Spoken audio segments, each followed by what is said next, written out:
Well, hello everyone. It's Sibyl Star, and I am here to give the astrology forecast for the Pisces new moon.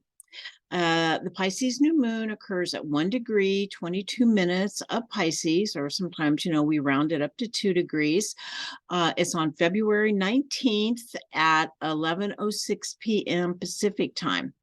And, it's always important to remember that the energy of the new moon lasts for a 29-day cycle or 29 and a half day cycle until the next new moon, which actually occurs at 0 degrees Aries and is part of the spring equinox, giving new birth. And so at the new moon, every new moon, though, we do set prayers and intentions and for that particular cycle.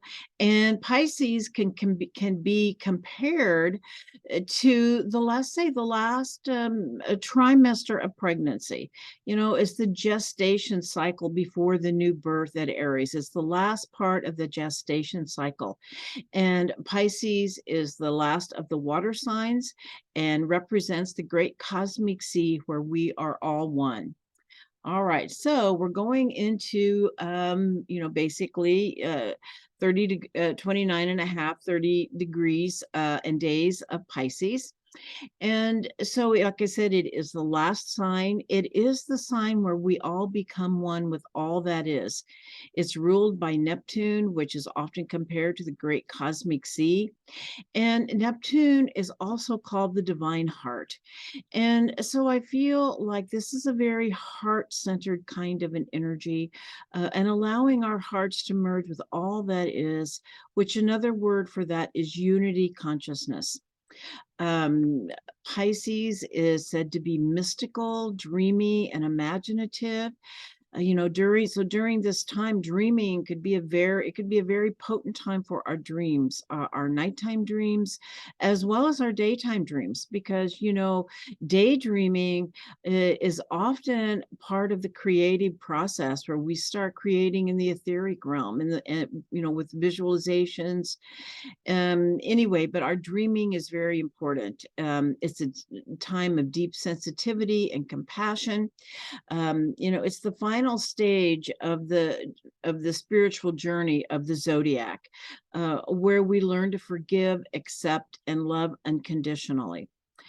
This is a wonderful time for retreat and to go within, listen to our deep inner guidance.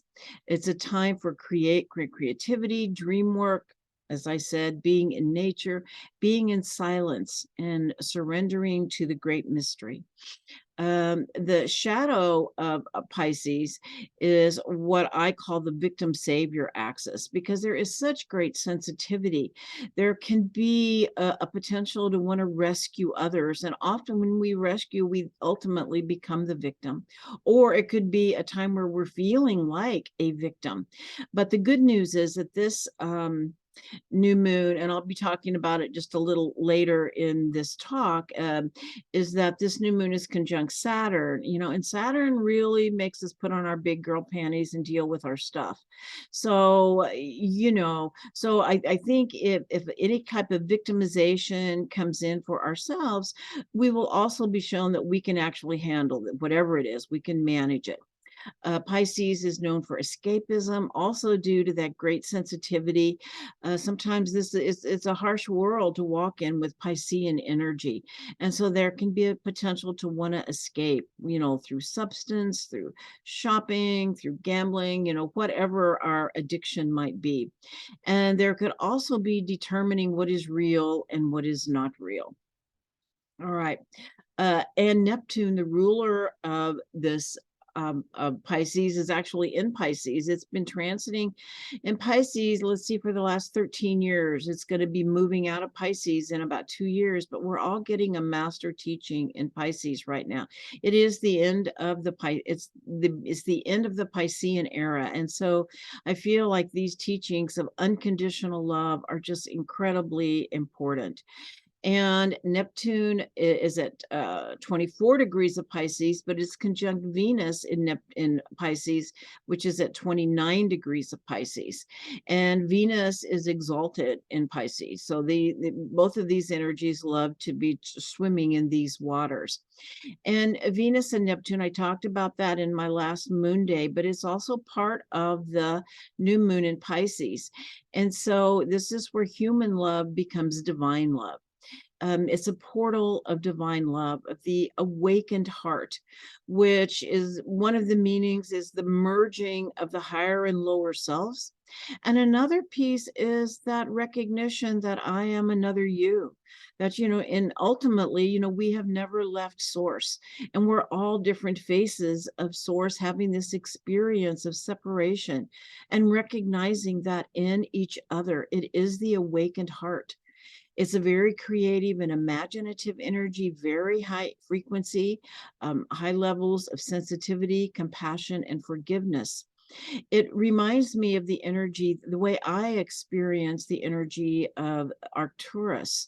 For those of you more cosmically inclined, it is a star that the vibration is the beings that live there. It's a really high vibration, and they're very involved with humanity, the Arcturians, and many say they actually are our guardian angels. And so often when I ask for a transmission from the Arcturians, because they're always there, Lisa Royal Holt says, they represent unconditional love and that they are like the broth in the cosmic soup. And so when we ask for a transmission, it just really opens our hearts. In meditation, I'll get to a place, put my hands, face up in my lap and just ask. And I swear my heart just opens wide. Anyway, I feel like this also is an energy that reminds us that we are never alone and that we can ask for help at any time, and our prayers are always heard. And also when we allow ourselves to go into those places of deep stillness is when we can really feel the flow of our own energy. In meditation, we will get guidance and we can feel that our energy is flowing. And so follow that flow because it will take you where you need to go. But it does require often a surrender to your higher self and believe and trust that this is a beneficent universe. Okay. And the shadow of this, of course, is believing what you want to be true, especially around relationships, believing ego desires instead of enjoying the gift of love that is present in the moment. All right, now there's a really unusual aspect that is happening at this new moon in Pisces, and it is called the aspect of the eye, the EYE, the eye, the all-seeing eye. And it's Venus and Neptune, the Venus-Neptune conjunction is what is called in a sextile to Pluto. And actually, Venus and Pluto are both at 29 degrees, which are called anaretic degrees, master degrees. Anyway, a sextile is an aspect that brings opportunity. And this new moon and Saturn that is conjuncted is at the very center of that, at the midpoint, in what is called a semi-sextile. And that is, so it's 30 degrees. It's like 30 degrees from Neptune, from like Venus or from Pluto to the new moon, and then 30 degrees from the new moon to Venus, and a total of 60 degrees. And so it's a significant aspect called an eye. Anyway, and I feel like what this is saying is, first off, the eye allows us to have some clarity, some focus with some new information coming in. And I feel like what this is actually representing, it's allowing us to heal trauma around betrayal and loss of trust. That is the opportunity with Pluto and Venus, okay? And it allows for greater compassion and forgiveness so that we can once again trust ourselves. And so I feel like the new moon is giving us some clarity around how we need to proceed with the forgiveness process, because we can forgive someone and not have them in our lives, and that's easier to do. If we do want someone to continue to be in our lives, amends may need to be made as part of that forgiveness process, whether that's amends to you or amends from you. But it always first starts with self-forgiveness. That's where everything starts. And so at this time, once again, the whole Ho'oponopono prayer would be very good. I also saw this great post that it says, meme from God, love everyone. I will sort it out later. You know, and so I think that's what this is really about. It's not our place to make judgments. It is about our place to love. Now that we do need discernment. Okay, absolutely, we need discernment, but judging whether people are good or bad is really more what I'm talking about. Okay, because we really don't know what is someone else's life path, what their soul contracts are, what their karma is, and that doesn't mean we have to have them in our lives, like I said. Anyway, but love is just so important, especially in these times of great divisiveness. And forgiveness allows us to move from polarity and conflict to unity and integration, especially now when we are starting to hear the drums of war, and they are starting to be beaten. Okay, and both Venus and Pluto are at 29 degrees, like I said, an anaretic degree. It's the last chance to get something right and become a master. And Pluto and Venus, I feel like when they come together like this, it's about healing our hearts and opening them to what is true and authentic in our relationships with others. Now, I want to talk more about Pluto at 29 degrees, because Pluto is going to be crossing over this degree seriously in 2023, where it's going to be there a long time. It's going to be there again in 2024, and it's going to briefly touch it in 2025. So this is really a long-term aspect. And of course, during this time as well, the Pluto in the chart of the United States is being activated. And Pluto is so much about death and rebirth. And Pluto and at any planet at 29 degrees, like I said, it's a last chance to get it right. And if the work is not done, it forces it, it pushes it to the absolute limit, and a crisis will ensue. So to know this is the energy that is up for us, but it is also about becoming a master of this energy. And as I said, Pluto is about death and rebirth. Capricorn rules the structures or bones of our civilization. And we are seeing death, the collapse due to the deep corruption. There are so many things in our world that are just not supporting us anymore because they need a rebirth, and we are in that process.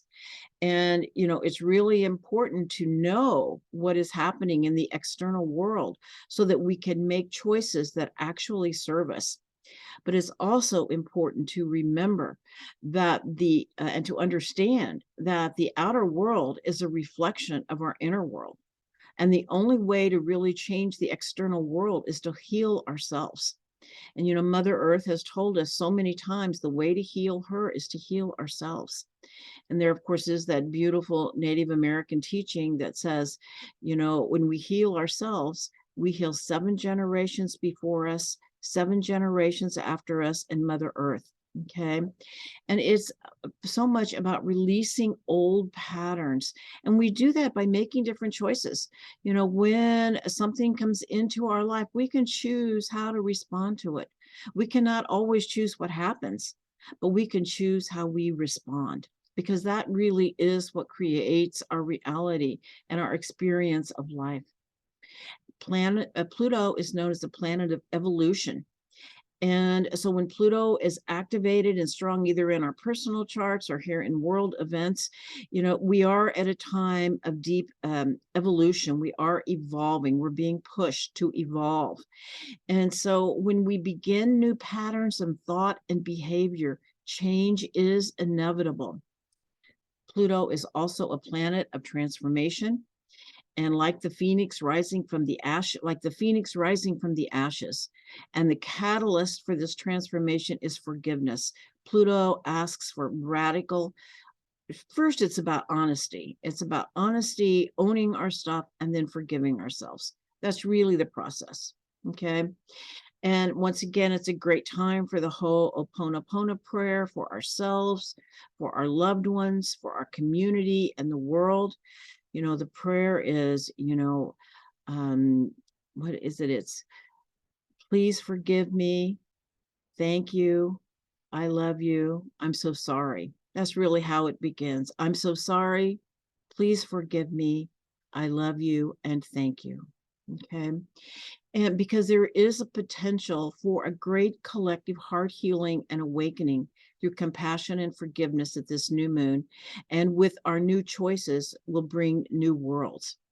And I want to bring this up again because this is really important for people to pay attention to. The drums of war are starting to be beaten.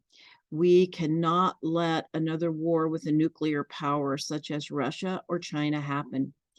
And it is a possibility that we are getting dangerously close to here in the midst of our Pluto return to something like that happening. Okay. We know this would be devastating. And so it is our job to change ourselves. And in so doing, change the potential future of humanity to align with Mother Earth and her love, or destroy ourselves, which has happened before in the history of humanity. And they've had to start all over again. And also, we know there's been a huge environmental disaster in Ohio with that train derailment and, toxic chemicals that were not only released into the earth, but burned, put into the environment.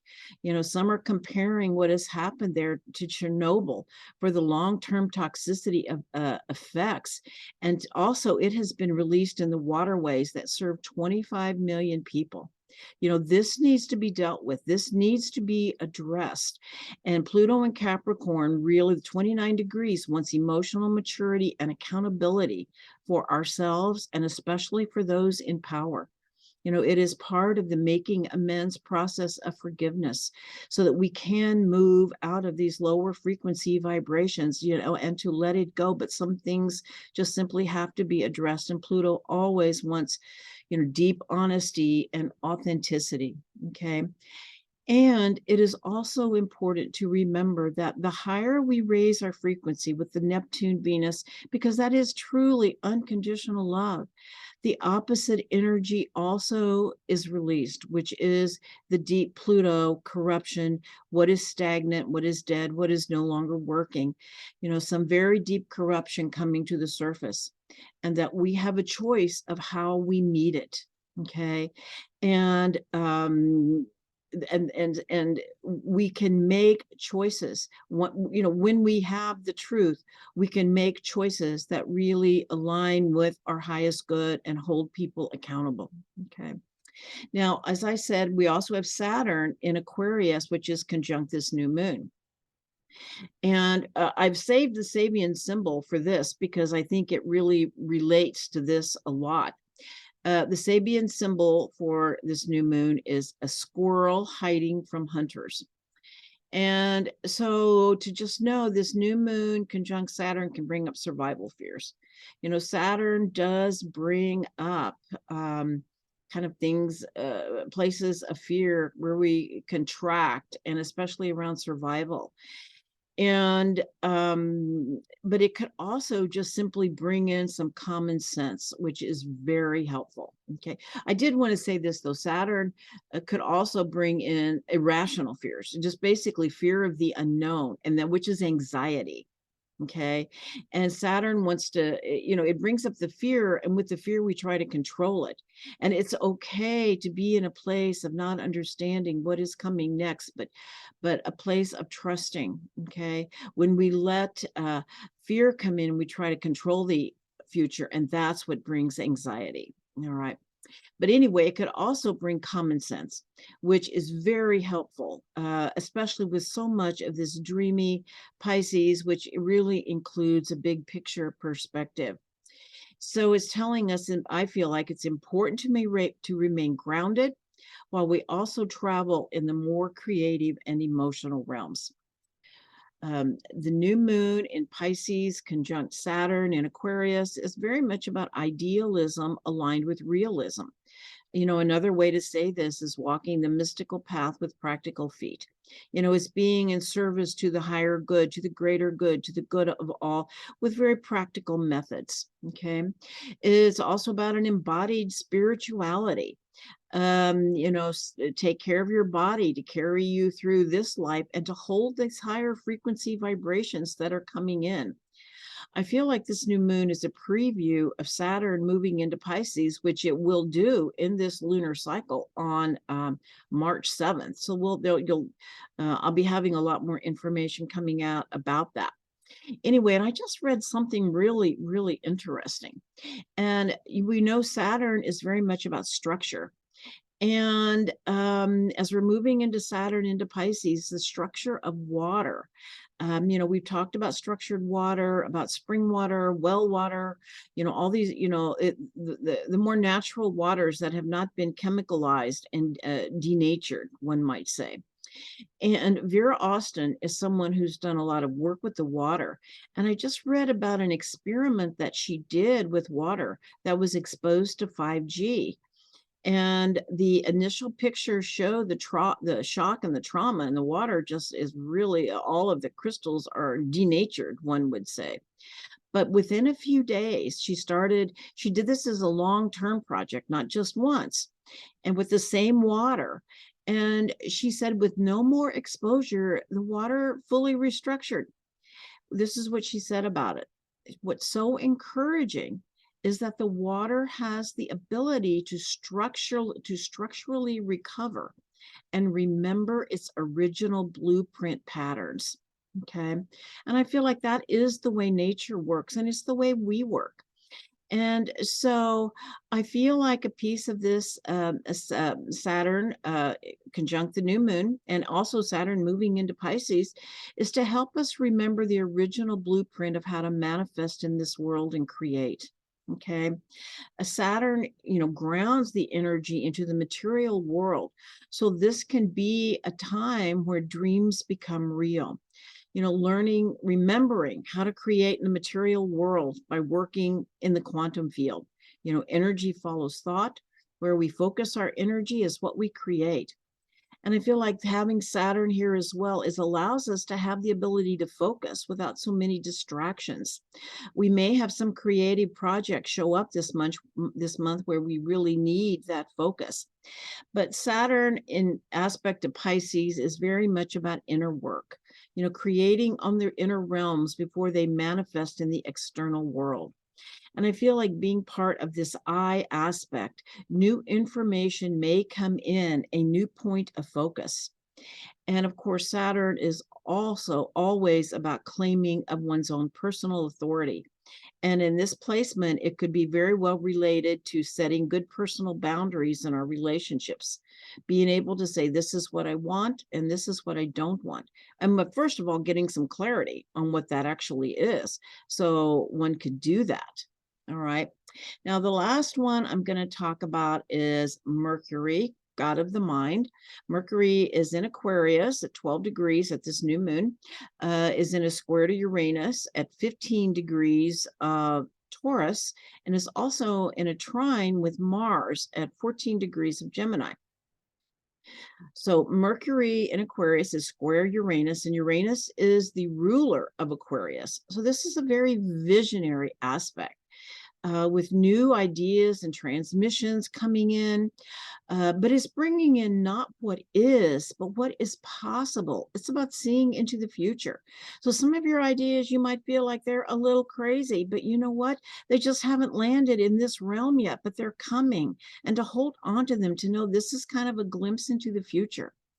We're also being shaken out of our comfort zone. So it's really, really important to take care of your body as these higher vibrational frequencies come in, because they may come in as energy. And I know I've certainly once again been waking up at night feeling like I'm plugged into an electric socket, and really feeling this energy. And a friend of mine suggested that I really dialogue with it, and I'm going to start doing that because it's starting to happen again. All right. But it also may bring in, anyway, extra care of your nervous system and sleep are important because they may be disrupted with this kind of energy. Like I said, sometimes Uranus and Mercury together is like having your finger in a light socket. So it's very difficult to sleep. Okay. But there also may have some disruptive events and information coming in the external world. The weather has been crazy, and Mercury and Uranus are both planets that often indicate what's happening with the weather. Now, I want to make this clear. These planets don't make things happen. They're just indicative of what is happening to help us understand it.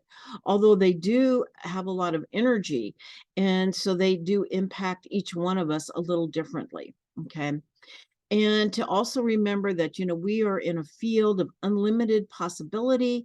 And with that trine with Mars, it certainly can start to show us what the future holds and what path we need to walk. And I want to close with this because it's just has always been something that has been really true to my heart. And that is, the elders in the indigenous culture say that, we are dreaming our world into existence, but that we have been dreaming the wrong dream. But the new dream is opening. We are in a time of endless possibilities. We're in a time of endless possibilities and reality shifts. So let us dream the world we want into being, based on love, unity, and wholeness, and in alignment with our dear Mother Earth. All right. Well, thank you so much. I want to wish you all a wonderful month. And if you're interested in a reading, all of my information is in the description box. If you like this video, please check like and subscribe. All right. I just namaste to each one of you. Aho and blessings.